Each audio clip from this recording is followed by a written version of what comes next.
ഇതുപോലെ തൊലിയെല്ലാം കറുത്തുപോയ പഴം വെച്ചിട്ട് ഒരു അടിപൊളി വെറൈറ്റി പലഹാരമാണ് ഇന്നത്തെ വീഡിയോയിലൂടെ ഷെയർ ചെയ്യാനായിട്ട് പോകുന്നത്. എല്ലാവർക്കും ഈസി ആയിട്ട് ഉണ്ടാക്കാൻ പറ്റുന്നതാണ്. അതുപോലെ തന്നെ നല്ലൊരു വെറൈറ്റി ടേസ്റ്റും ആണ്. അപ്പൊ ഇതുണ്ടാക്കാൻ വേണ്ടിയിട്ട് നമ്മൾ ആദ്യം തന്നെ പാത്രത്തിലോട്ട് കുറച്ച് നെയ്യോ ഓയിലോ ഇട്ട് ചൂടാക്കുക. അത് ചൂടായിട്ട് വന്നു കഴിഞ്ഞാൽ നമ്മൾ പഴം ഇതുപോലെ നാലായിട്ട് കട്ട് ചെയ്തതിന് ശേഷം ചെറിയ ചെറിയ കഷ്ണങ്ങളാക്കിയിട്ട് ഇട്ട് കൊടുക്കാം. ഞാനിതിപ്പോ 2 പഴം വെച്ചിട്ടാണ് ഇത് ചെയ്യുന്നത്. പഴം നിങ്ങൾ നല്ല പഴുത്തത് നോക്കിയിട്ട് എടുക്കണേ. കാരണം നമുക്ക് ഇത് വഴറ്റിയിട്ട് നല്ലോണം ഒന്ന് ഉടച്ചെടുക്കാനുള്ളതാണ്. അപ്പൊ നമ്മൾ ഇതേപോലെ 2 പഴം നല്ല ചെറിയ കഷ്ണങ്ങളാക്കിയിട്ട് ഇട്ടതിന് ശേഷം നമുക്കൊരു മീഡിയം ഫ്ലെയിമിൽ ഇട്ടിട്ട് ഈ പഴം നല്ലോണം വഴറ്റിയെടുക്കണം. പഴുത്ത പഴമാകുമ്പോൾ ഇതുപോലെ പെട്ടെന്ന് വഴഞ്ഞു കിട്ടുകയും ചെയ്യും. അതുപോലെ തന്നെ ഇതുപോലെ നന്നായിട്ട് ഉടഞ്ഞു വരികയും ചെയ്യും. പഴത്തിന്റെ കളറെല്ലാം ഇതുപോലെ ചേഞ്ച് ആയിട്ട് വന്നു കഴിഞ്ഞാൽ നമുക്ക് അതിലേക്ക് തേങ്ങ ചേർത്ത് കൊടുക്കാം. 1 കപ്പ് ചെറുകിയ തേങ്ങ ഞാൻ ഇതിലേക്ക് ഇട്ട് കൊടുത്തിട്ടുണ്ട്.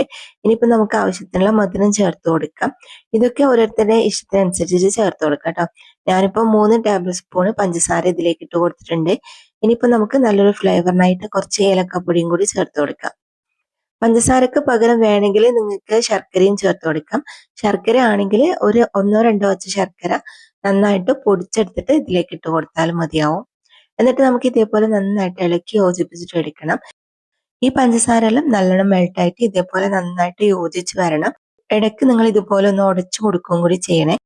ഇതിപ്പോ റെഡി ആയിട്ടുണ്ട്. ഇനി നമുക്ക് കുറച്ച് അരിമാവ് കുഴച്ചെടുക്കാം. ഞാനിതിപ്പോ പച്ചവെള്ളത്തിൽ കുഴച്ചെടുക്കുന്ന അരിപ്പൊടിയാണ് എടുത്തത്. നമ്മൾ ഇടിയപ്പവും പത്തിരിയും ഒക്കെ ഉണ്ടാക്കാൻ വേണ്ടിയിട്ട് എടുക്കുന്ന അരിപ്പൊടിയാണ് കേട്ടോ.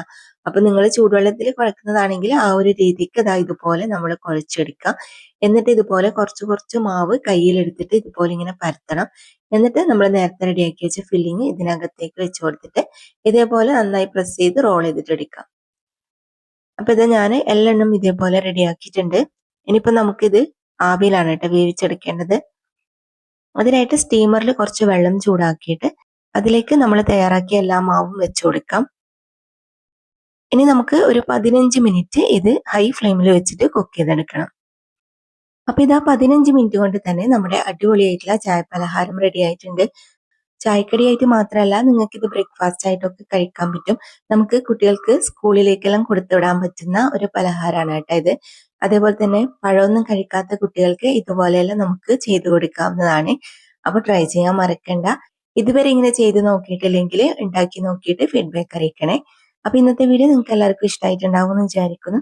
വീഡിയോ ഇഷ്ടമായാൽ മറക്കാതെ ലൈക്കും ഷെയറും കമന്റും ചെയ്യണേ.